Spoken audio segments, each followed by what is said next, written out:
அல்லாட்ட நம்ம துவா கேட்கிறோம்ல, அல்லாட்ட துவா கேட்கிறோமா இல்லையா? ஒரு துவா கூட ரத்து செய்யப்படுவதில்லை.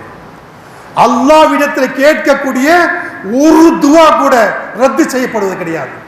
ஆனால் இரண்டு விடயங்களை தவிர ஒன்று எதுவென்றால், ஒரு மனுஷன் அல்லாட்ட துவா கேட்கிறான். எதுக்காக துவா கேட்கிறான் தெரியுமா?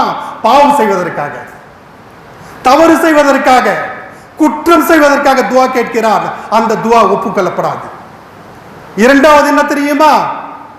கத்தா ரஹ்மி, யார் உற்றார் உறவினர்களை துண்டித்து வாழ்கிறார்களோ, உற்றார் உறவினர்களை துண்டித்து வாழ்கிறார்களோ அவருடைய துவாவும் கபூல் செய்யப்படாது. இதை தவிர நீ எந்த துவா கேட்டாலும் ஒன்று அல்லாஹ் துவாவை கபூல் செய்வான். இரண்டாவது தெரியுமா? யார் துவா கேட்கின்றார்களோ இந்த துவாவுக்கு பகரமாக மறுமையிலே அவருடைய அந்த நன்மையை கசானாவாக